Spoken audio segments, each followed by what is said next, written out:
Je me souviens que Lafayette était une toute petite ville avant. On s'y ennuyait beaucoup. Quand j'étais jeune, on allait se balader dans les rues. C'est l'histoire de deux enfants qui ont grandi à Lafayette, qui se sentaient à part du reste du monde et qui ont cherché à se sentir puissants. Pour cela, ils se sont engagés sur la voie de la manipulation, de l'antagonisme et de la violence.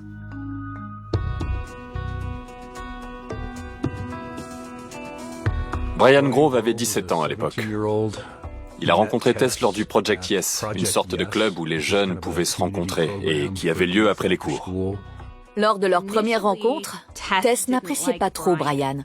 Mais je pense qu'avec le temps, Brian a fini par lui plaire et ils ont commencé à sortir ensemble. Il s'agit de deux jeunes personnes traversant toutes les deux une période difficile et faisant face à des problèmes similaires. Lorsqu'ils se sont rencontrés, ça a tout de suite fait des étincelles et ils ont rapidement tissé un lien très fort. Brian était fan du groupe de hip-hop Insane Clown Posse. Il se considérait comme un juggalo. Leur musique est très sympa, mais certaines personnes ont interprété et utilisé leur message d'une mauvaise façon. Et ce, dans le but de justifier certains comportements. C'est certainement ce qui a plu et ce qui a attiré Brian, cette espèce de revendication antisociale. Quand lui et Tess ont commencé à se fréquenter, elle s'est intéressée à ce groupe et à cet univers. Ce n'étaient pas des enfants classiques, ils étaient plutôt du genre rebelle. C'était des jeunes qui séchaient les cours, qui fumaient de l'herbe, qui se moquaient de ce que les autres pensaient et qui faisaient des bêtises simplement parce que c'était drôle. Brian Grove était d'origine indienne et avait été adopté par un couple de Lafayette, au Colorado. Brian avait de l'affection et de l'amour pour sa famille adoptive. Mais il se sentait toujours à l'écart, toujours différent. Enfin, si je me fie à ce qu'il nous racontait. Il trouvait sa place nulle part.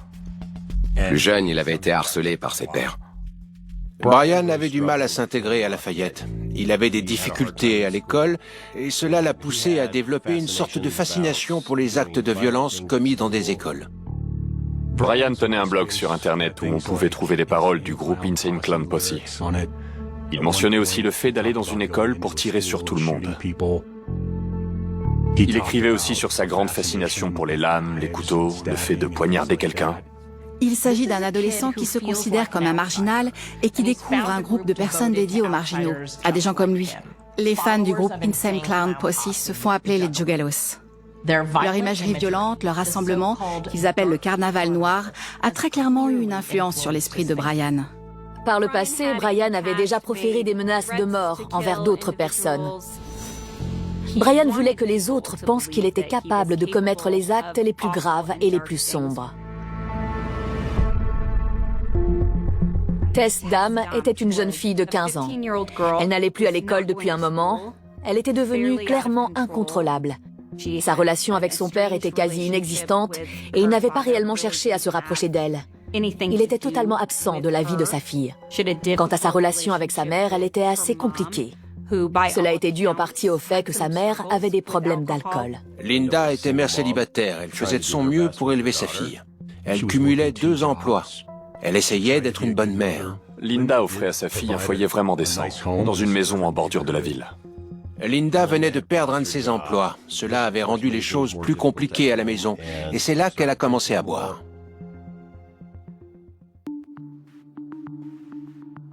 Tess tenait un journal intime dans lequel elle écrivait qu'elle avait une bonne relation avec sa mère. Elle écrivait qu'elle l'aimait, mais que lorsqu'elle commençait à boire, les deux finissaient par se disputer. Linda avait tendance à se tourner vers la boisson quand les choses devenaient difficiles, et peut-être qu'elle s'éloignait un peu de son rôle de parent.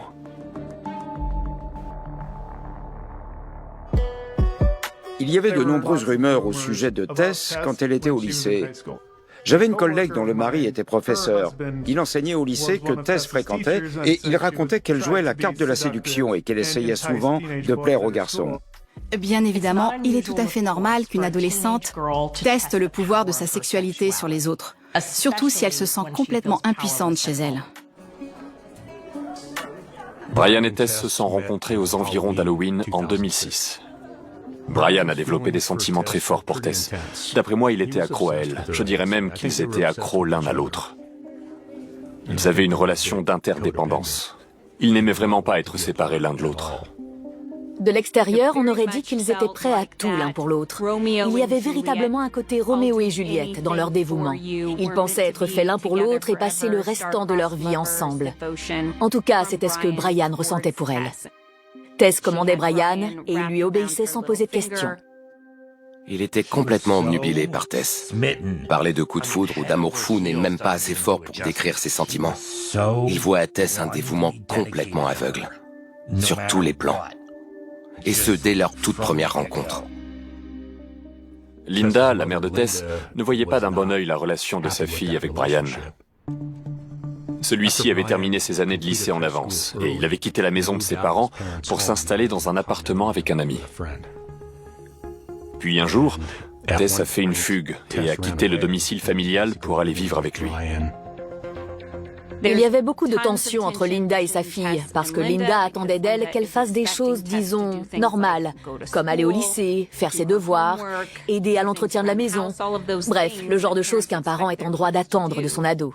Linda faisait des efforts sincères pour élever sa fille de la meilleure façon possible. Tess et Brian voulaient à tout prix être indépendants, mais ils étaient encore mineurs.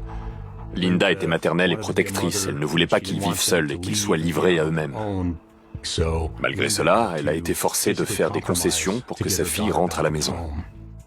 Linda a très nettement compris que la seule et unique façon de convaincre sa fille de revenir à la maison pour s'assurer qu'elle était en bonne santé et entre de bonnes mains était de l'autoriser à amener son petit ami de 17 ans avec elle. Linda essayait simplement de contrôler une situation incontrôlable. Elle savait qu'ils resteraient ensemble quoi qu'il arrive et quoi qu'il se passe, et elle préférait les avoir sous son toit afin de pouvoir les surveiller. Linda s'est dit qu'elle pourrait garder un œil sur le petit ami de sa fille et veiller au grain. Mais elle a vite compris qu'ils avaient aussi une relation intime. Il y a même eu une fois où Tess a eu peur d'être tombée enceinte par accident. À partir de ce moment-là, la relation entre Brian et Linda est devenue conflictuelle. Elle pensait que le problème venait de Brian et que c'était à cause de lui que Tess devenait incontrôlable. À partir de là, Linda devait vivre avec deux adolescents complètement déchaînés, en plus d'avoir ses propres soucis à régler. Elle n'était clairement pas capable de gérer la situation, mais elle ne savait pas non plus comment la désamorcer. Linda n'apprécie pas tellement le fait que Brian vive sous son toit. La situation était en train de dégénérer. Je me souviens d'une fois où Tess et Brian sont partis dans un énorme délire d'adolescents du genre « Mes parents vont me renier, je déteste mes parents, j'espère qu'ils vont mourir et se retrouver au 7e cercle de l'enfer. » Bref, des propos complètement exagérés. Ils ont fini par se demander « Ce ne serait pas plus facile si on vivait juste à deux ?» Ou encore « Ce serait plus simple si elle n'était pas là. » Un soir, Tess et Brian sont allés dans leur fast-food préféré. Linda a appelé Tess 16 fois dans la même soirée. Du point de vue de Tess, ils sont sortis pour essayer de passer une bonne soirée à deux, et sa mère n'arrêtait pas de l'appeler. Elle voyait ça comme du harcèlement. Linda voulait savoir où ils étaient. Elle a prévenu Tess que si elle ne rentrait pas à la maison, si elle ne lui disait pas où elle était, Brian pouvait s'en aller. On voyait très bien à quel point Tess était en colère contre sa mère. Et on voyait aussi très bien à quel point le fait de voir Tess contrariée faisait de la peine à Brian. Mais ça arrive à tous les ados de dire un jour « Oh là là, si seulement mes parents étaient morts ».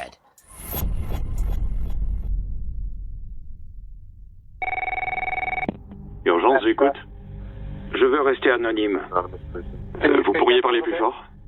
Le 27 février 2007, un peu après 22 heures, la police reçoit un appel d'une personne insistant pour rester anonyme.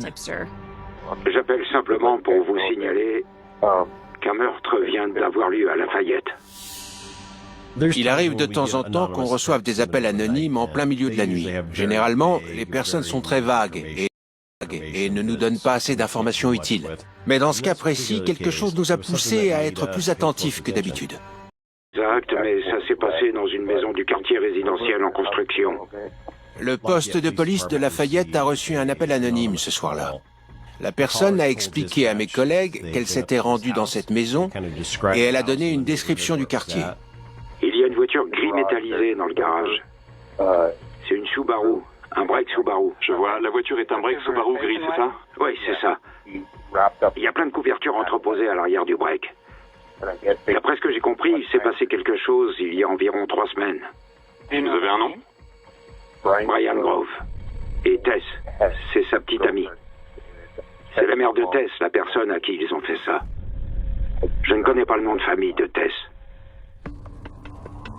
Le poste de police a envoyé une patrouille dans le quartier qui ressemblait le plus à ce que la personne de l'appel anonyme avait décrit. L'un des agents de police savait qu'une certaine Tess Dame habitait dans les environs. La police de Lafayette connaissait bien Tess et Linda, parce qu'on les avait déjà appelés à cette adresse et à de nombreuses reprises. Rien de bien grave à chaque fois, seulement des disputes de famille classiques. Tess avait déjà fait une fugue par le passé. Elle et sa mère avaient des altercations assez violentes. Lorsque la police est arrivée devant la maison, ils ont remarqué qu'un adolescent, qui se faisait appeler Pilgrim, sortait de la maison. Pilgrim était ami avec Tess et Brian. Ils fréquentaient le même lycée. On cherche simplement à comprendre ce qui s'est passé ici, d'accord? D'accord. Les agents de police ont commencé à lui poser quelques questions, comme « Où est Linda ?» ou encore « Qui est le parent responsable ici ?» Et Pilgrim a raconté que la mère de la famille n'était pas là quand il est arrivé, parce qu'elle était partie en vacances depuis quelque temps. Je vois. Les agents de police ne lui ont pas révélé tout de suite les informations sur l'appel anonyme qu'ils avaient reçu, étant de voir ce que Pilgrim accepterait de leur dire de lui-même sans qu'ils aient besoin d'insister.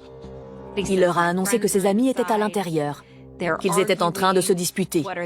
Quand la police lui a demandé à quel sujet, il a répondu « des trucs de couple classiques ». Les agents ont alors décidé d'aller frapper à la porte.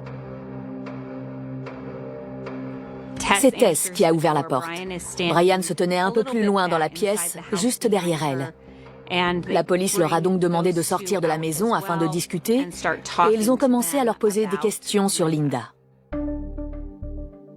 La première fois que les agents de police ont questionné Tess, elle a répondu qu'elle ne savait pas où était sa mère, que celle-ci était partie depuis plusieurs semaines. A priori, elle était partie en voyage toute seule. Tess a ajouté qu'avant de partir, sa mère lui aurait assuré qu'elle serait de retour à temps pour honorer un rendez-vous qu'elles avaient toutes les deux avec le directeur du lycée à propos de l'absentéisme de Tess. Brian, quant à lui, a expliqué aux agents de police que Linda était partie faire un tour plus tôt dans la soirée et qu'elle n'était pas encore rentrée. Elle aurait été vêtue d'un sweat à capuche gris alors qu'on était en plein hiver dans le Colorado.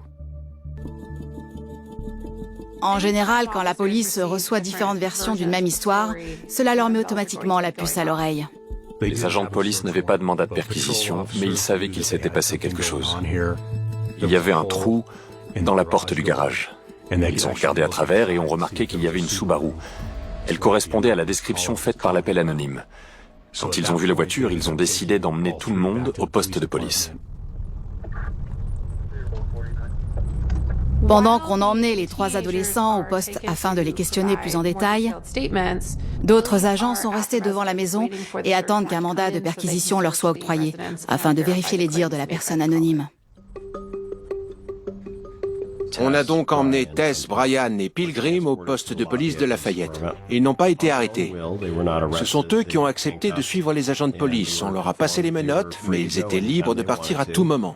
Si on les a fait venir au poste, c'était pour pouvoir contacter leurs parents ou toute personne tierce responsable. Quand on a affaire à des mineurs, il nous faut l'autorisation des parents pour pouvoir leur citer leurs droits. On s'est déjà croisés avant, non? Ah bon? Ouais. Votre visage me dit quelque chose. Oui, et j'ai déjà vu ton père quelque part, je crois. Sûrement une histoire de couvre-feu. Vous êtes ensemble depuis longtemps avec Tess? Ça fait 4 mois. Enfin, demain, ça fera 4 mois tout pile. Demain, c'est notre anniversaire. C'est une bonne nouvelle. Où vous êtes-vous rencontrés? Au Project Yes. Ah oui, je vois. Ouais.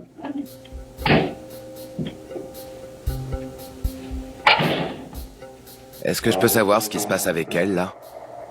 Des inspecteurs essaient d'obtenir un mandat de perquisition. Ils essaient de déterminer si les informations qu'on leur a données sont vraies ou pas. Non, je voulais savoir ce que vous faites avec Tess. Ah, avec Tess? Ouais.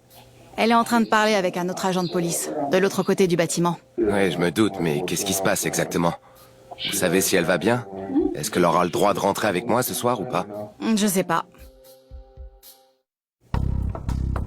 C'est à moi qu'on a confié la tâche d'interroger Brian Grove. Mais je me suis d'abord entretenu avec son père, puisque Brian était mineur. Bonsoir. Bonsoir. Comment tu vas? Je sais pas, ça pourrait aller mieux. Comment? J'ai connu mieux. Bien sûr.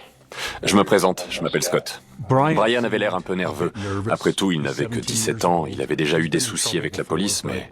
Je l'ai également trouvé très calme ce soir-là, c'était un mélange de stress et de sérénité. Un de vos collègues m'a expliqué que j'étais accusé d'avoir fait ce qui s'est passé.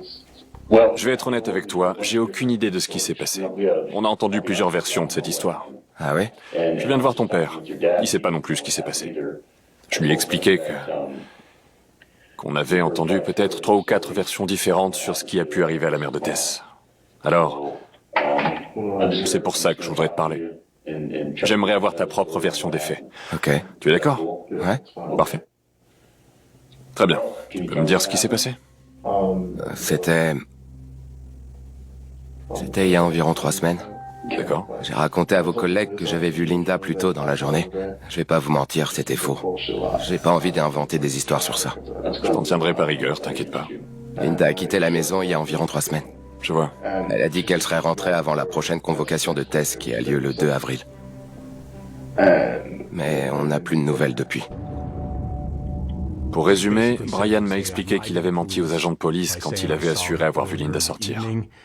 En fait, elle avait disparu depuis 3 semaines. C'était l'histoire que Tess nous avait racontée au départ. Mais dans l'esprit de Brian, il était clair qu'il avait une histoire toute prête et qu'il comptait bien s'y tenir.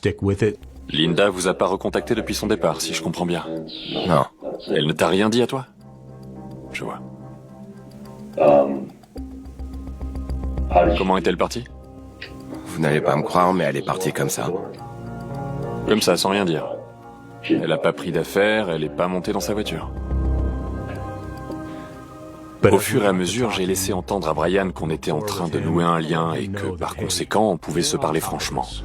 Pour trouver une solution. On allait faire une perquisition dans leur maison. Écoute, j'ai qu'une seule question à poser. Est-ce qu'on va la trouver là-bas? Est-ce qu'on va retrouver Linda quand on fouillera la maison? Est-ce qu'on va trouver quelque chose qui sera en contradiction avec ce que tu me racontes en ce moment? Pas que je sache, non. Si je t'explique tout ça, Brian, c'est parce que j'ai envie de t'accorder le bénéfice du doute. Je préfère que tu me dises la vérité tout de suite, plutôt que de fouiller la maison et de trouver des preuves qui contrediront ta version des faits. Quand je lui dis ça, je remarque que son attitude commence à changer. Il a l'air de se dire « Ok, là, c'est du sérieux, ils m'ont chopé. Ils nous ont chopé. » Je voyais très bien qu'il avait atteint une limite. Il était sur le point de me dire toute la vérité. J'ai besoin de... Je peux vous demander quelque chose? Oui, évidemment. Tu veux boire quelque chose? Non. Je voulais...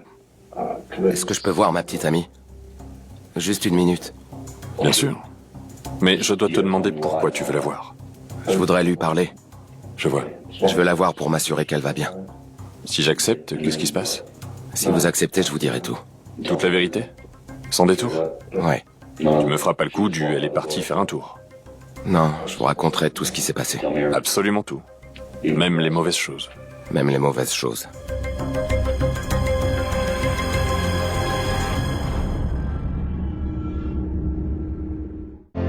Et en tant que négociateur pour le SWAT pendant des années.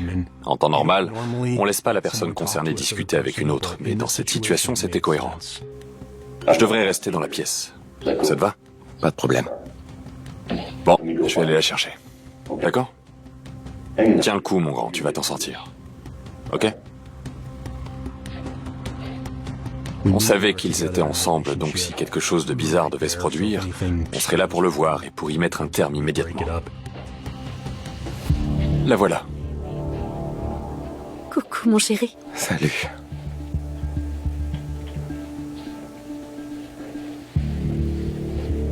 Ce que je trouve très intéressant, c'est que Brian était dans une situation de crise et que sa première pensée a été « Où est Tess ? Il faut que je la voie tout de suite ».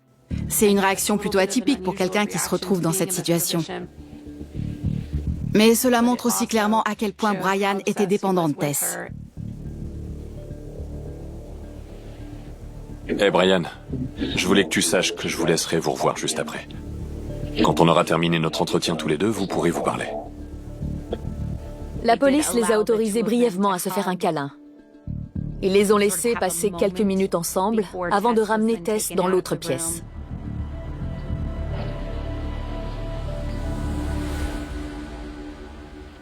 Ce moment en aparté nous a permis d'établir une relation de confiance avec Brian. Ça lui a rappelé qu'on avait tenu notre promesse. Ok, on t'a laissé voir Tess. Alors, dis-moi ce qui s'est passé. Dans cette situation, Tess était comparable à une couverture de survie pour Brian. Il avait besoin de ce contact physique pour prendre son courage à deux mains. Cependant, Tess était aussi là pour lui rappeler qu'il avait énormément de choses à perdre. Lors de notre deuxième entrevue, Brian m'a donné une autre version. Il m'a raconté qu'il essayait de dormir et qu'il a fini par se disputer avec Linda. Elle serait entrée dans la chambre sans prévenir. Elle l'aurait forcé à sortir du lit. Elle avait un couteau à la main. Elle m'a reproché d'être la cause de ses problèmes. Et elle a essayé de me poignarder. La seule chose à laquelle j'ai pensé pour me défendre, c'était de faire pareil.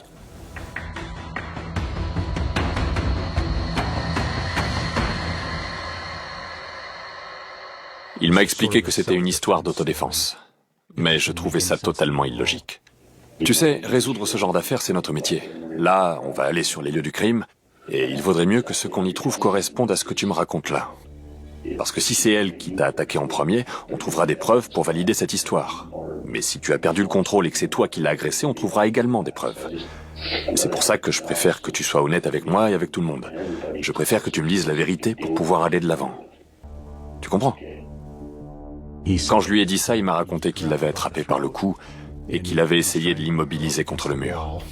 Il a ajouté qu'elle s'était débattue et qu'à un moment, elle était parvenue à le frapper à la tête.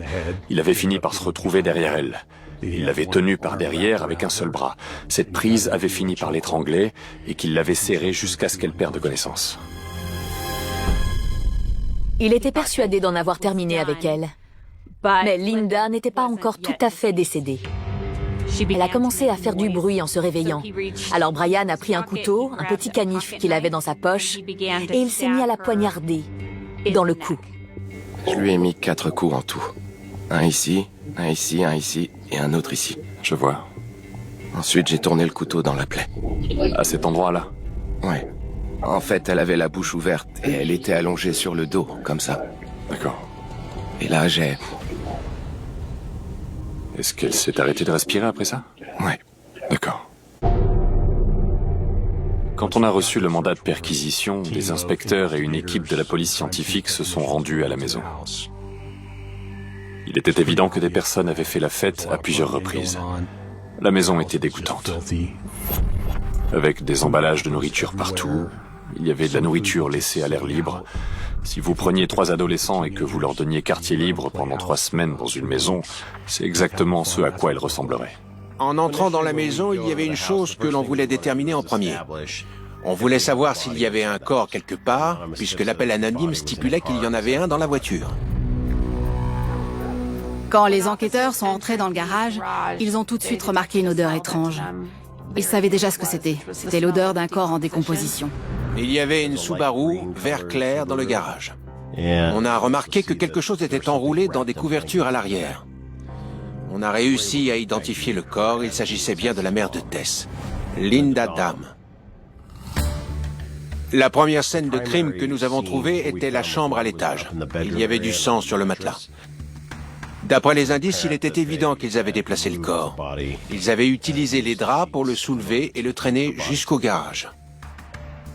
Linda était en pyjama quand les faits ont eu lieu et quand son corps a été retrouvé tel quel à l'arrière de sa propre voiture. Vu l'état du corps, il était clair qu'elle était décédée depuis un long moment. Lorsque Brian a fait sa déclaration aux agents de police, il a raconté qu'il avait poignardé Linda 4 fois dans le cou et 1 fois dans la bouche. Mais lors de l'autopsie du corps, on a découvert que Linda avait reçu non pas 5, mais 18 coups de couteau sur le cou. Quand on met 18 coups de couteau, ce n'est pas de l'autodéfense. C'est un état de rage majeur. On est face à un jeune adolescent qui en veut au monde entier et qui rêve d'actes de violence depuis très longtemps. Et à ce moment précis, la personne contre laquelle il est le plus en colère, c'est la mère de Tess, Linda Dam. Il était en colère contre Linda parce qu'il était persuadé qu'elle ne s'occupait pas bien de sa fille. Il était en colère contre elle parce qu'elle l'avait récemment menacé de le mettre dehors, ce qui l'aurait séparé de Tess.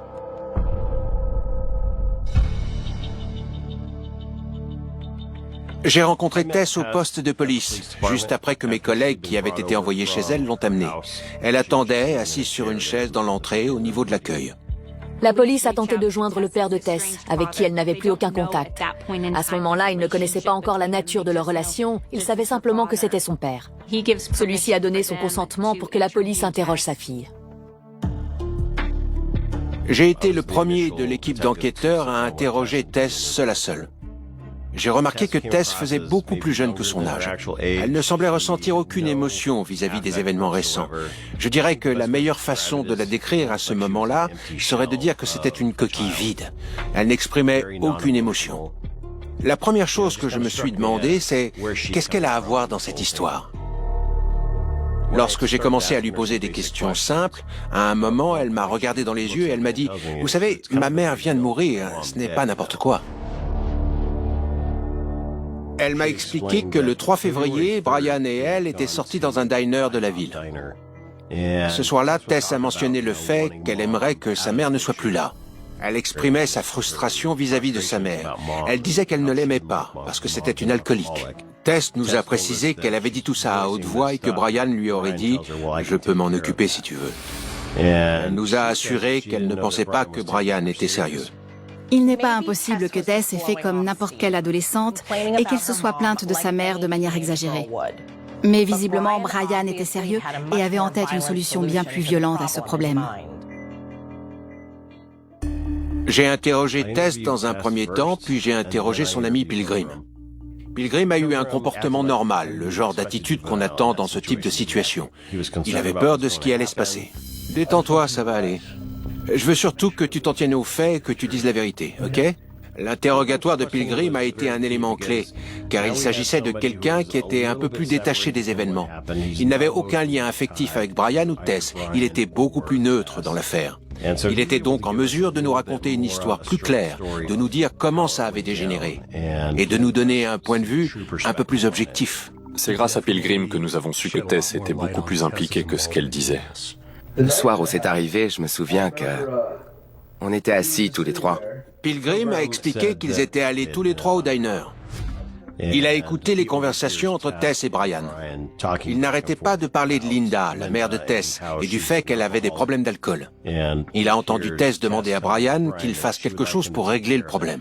Ce à quoi Brian a répondu « Je peux m'en occuper si tu veux ». Au début, il a cru qu'ils ne parlaient pas sérieusement et qu'ils étaient seulement en train de se lâcher et de parler des problèmes avec Linda. Puis, il nous a raconté que les choses avaient dégénéré. La discussion est devenue de plus en plus sérieuse et Brian a fini par dire « Je vais m'en occuper pour toi ». Plus tard dans la soirée, Tess se serait tournée vers Pilgrim et lui aurait demandé « Tu penses qu'on pourrait s'en sortir sans se faire prendre ?» Pilgrim aurait alors répondu « Oui, je crois que vous pouvez vous en sortir, mais je ne veux rien avoir à faire là-dedans. » À mesure que la soirée avançait, ils ont continué à parler de cette idée. Ils ont commencé à se monter la tête et à s'énerver parce que Tess recevait constamment des appels de sa mère. Je me souviens que Pilgrim a précisé qu'elle avait reçu au moins une dizaine d'appels. Ils sont restés dehors jusqu'à une heure extrêmement tardive. Il était 4 heures passées. Linda continuait d'appeler sa fille. « Il faut que tu rentres à la maison. Tu n'as pas besoin de sortir aussi tard. Il faut que tu retournes au lycée. » Il s'agissait des thèmes récurrents dans la relation entre Linda et sa fille. C'étaient les points de friction qu'il y avait constamment entre elles. Tess refusait de rentrer chez elle. Elle refusait d'écouter sa mère et elle a même fini par lui raccrocher au nez. Alors sa mère l'a rappelée. La situation empirait. Linda n'arrêtait pas d'appeler et elle a dit que si Tess ne rapportait pas la voiture, elle appellerait la police. Si tu ne rentres pas à la maison, si tu ne me dis pas où tu es, Brian devra partir.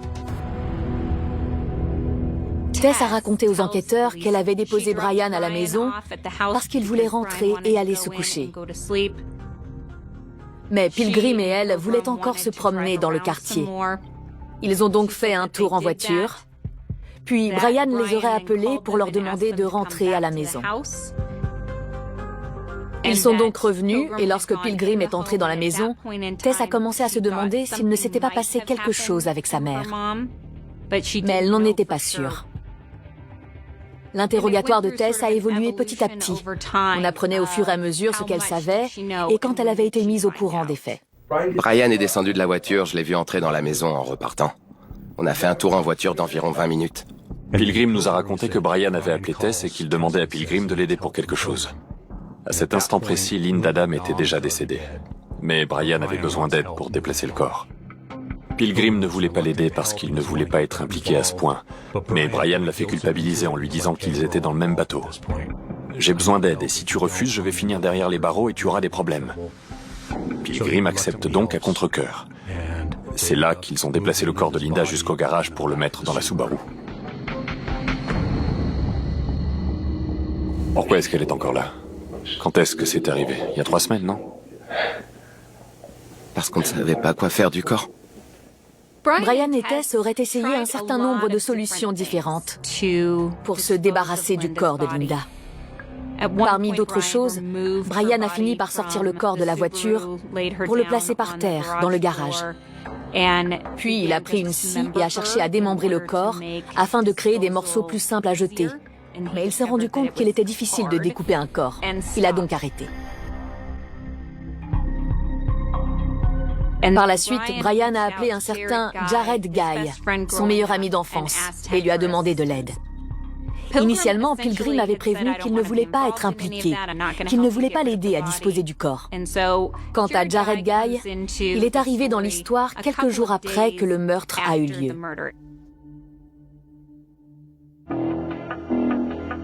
À de nombreuses reprises, ils se sont demandé comment ils allaient pouvoir se débarrasser du corps.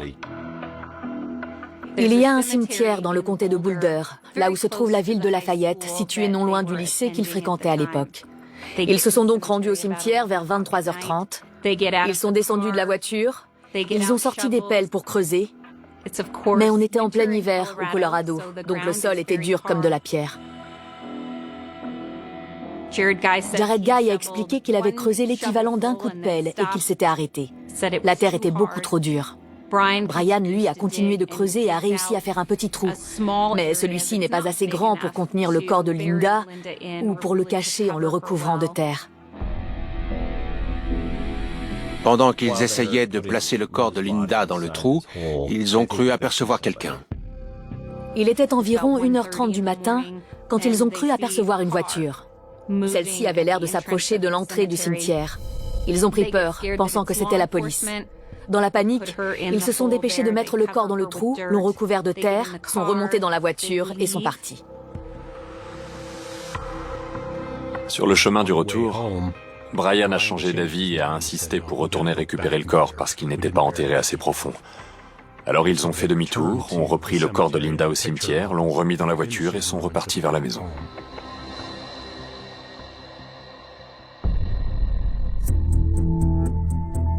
Jared Guy a raconté que sur le chemin du retour, Tess était assise sur la banquette arrière et a commencé à s'assoupir.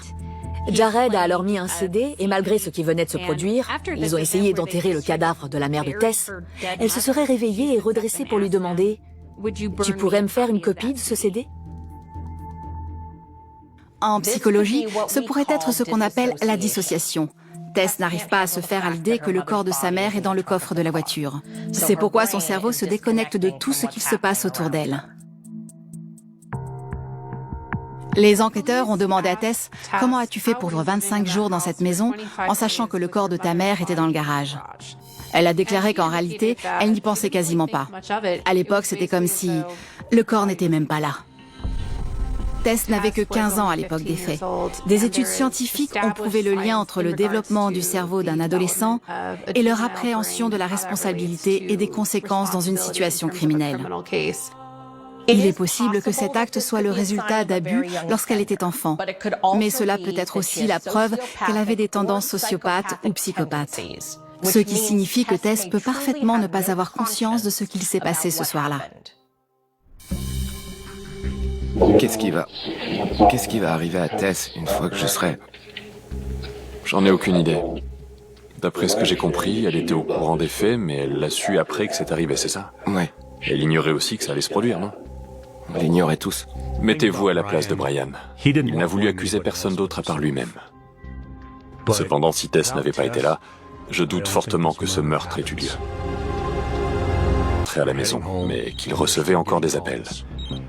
Le dernier que Tess a reçu était à 5h30 du matin. Linda était à bout de patience. À mon avis, Linda a fini par craquer.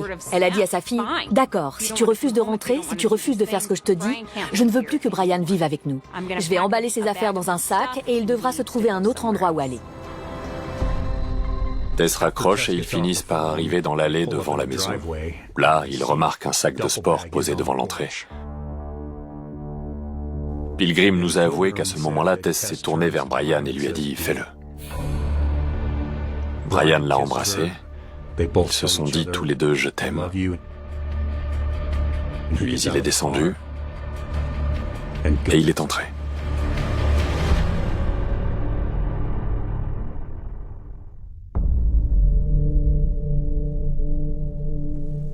Vous pensez que je vais pouvoir rentrer chez moi? Eh bien, il va falloir que tu assumes les conséquences de tes actes, tu comprends? Quand quelqu'un meurt, on évalue toutes les possibilités qui ont pu en être la cause. Des possibilités, il y en a plein. Est-ce qu'il est possible que j'aille en prison pendant une très longue période? Il ne faut surtout pas oublier que Brian était aussi très jeune. Il n'avait que 17 ans. Il est clair qu'il ne comprenait pas les conséquences qu'allaient impliquer ses aveux. Il ne faut pas non plus oublier que pour la première fois de sa vie, il se sentait aimé et accepté. Il a certainement eu peur de perdre tout cela. Brian a été condamné pour meurtre au premier degré. Tess a été condamnée pour conspiration dans le but de commettre un meurtre au premier degré. La vérité, c'est que Tess savait parfaitement que Brian ferait n'importe quoi pour elle. D'après moi, Tess voulait réellement que sa mère disparaisse du paysage. À mon avis, Tess a été le catalyseur qui a déclenché toute l'affaire. Pendant les interrogatoires et le procès, Tess n'a jamais voulu avouer qu'elle avait donné à Brian le feu vert pour tuer Linda. Toutefois, Brian Grove n'aurait absolument jamais tué Linda Dam sans l'autorisation expresse de Tess, sans que Tess ne le lui ordonne. Si vous tuez la mère de la personne que vous aimez, sans que cette personne ne soit d'accord, cela remet toute votre relation en perspective. C'est même une cause de rupture imminente. Pendant notre enquête, nous avons admis l'idée que Tess s'était comportée de façon froide et calculatrice quant à son implication dans le meurtre. La réalité derrière cet événement, c'est qu'ils sont tous les deux autant responsables de la mort de Linda Dam. Brian a bien sorti le couteau, mais tout porte à croire que c'était Tess qui tirait les ficelles. Il semblerait qu'aux yeux de Tess et de Brian, il n'existait qu'une seule et unique solution pour qu'ils puissent rester ensemble. Et cela impliquait la suppression du paramètre Linda. Les discussions entre Tess et Brian revenaient régulièrement au même sujet. Ils cherchaient un moyen de commencer une nouvelle vie ensemble. Ils ont envisagé l'idée que Tess touche de l'argent en héritage après le décès de sa mère. Et ils ont émis la possibilité de reprendre la maison de Linda ou de récupérer une éventuelle assurance vie. Dès le début du mois de janvier 2007, Brian avait réfléchi à la possibilité de revendre la maison de Linda et d'utiliser l'argent de la vente pour acheter un nouveau bien avec Tess, afin qu'ils puissent emménager à deux, ainsi qu'avec tous leurs amis. Brian Grove a été jugé en tant qu'adulte. Il a plaidé coupable pour meurtre au second degré et a été condamné à 40 ans de prison. Sa date de libération sous conditionnel est estimée au 22 décembre 2031. Il a fait ce qu'il voulait faire. Il a assassiné quelqu'un. Il a pris la vie d'une autre personne et ce n'est pas bien. Rien ne peut justifier un tel acte. Dans cette affaire, Tess a également été jugée en tant qu'adulte. Au fur et à mesure de la procédure, elle a commencé à jouer la carte de la maltraitance infantile. Elle a assuré que sa mère l'avait maltraitée durant son enfance et même après. Mais nous n'avons jamais réussi à valider ou étayer ces dires par des informations conséquentes. Puis, au fur et à mesure que le procès avançait, elle a aussi essayé de porter de nouvelles accusations, cette fois-ci envers sa relation avec Brian. Elle a indiqué qu'il la maltraitait également. Mais il n'y avait absolument aucun indice prouvant que Brian ait jamais été violent ou abusif envers elle. Elle nous a finalement expliqué que Brian lui avait totalement lavé le cerveau et l'avait poussé à commettre ce crime. Mais elle ne m'avait jamais parlé de ça pendant ses interrogatoires au poste de police. D'une certaine façon, ces nouvelles accusations en disaient long sur cette histoire. Tess était prête à se débarrasser de la personne qui avait sacrifié sa liberté pour elle, dans le simple but de sauver sa peau. Je suis persuadé que Tess aimait Brian. Mais je doute qu'elle l'aimait de la même façon que ce que la plupart des gens imagineraient. Sa conception de l'amour était spéciale. Je sais qu'elle tenait à lui. Mais peut-être pas assez pour faire passer ses intérêts et son bien-être avant les siens. C'est sans doute pour ça qu'elle s'est dit qu'il fallait que Linda meure. Tess a manipulé Brian pour le convaincre de poignarder monstrueusement sa mère jusqu'à ce que mort s'ensuive. Tess a finalement plaidé coupable pour meurtre au second degré et pour incitation à commettre un meurtre au premier degré.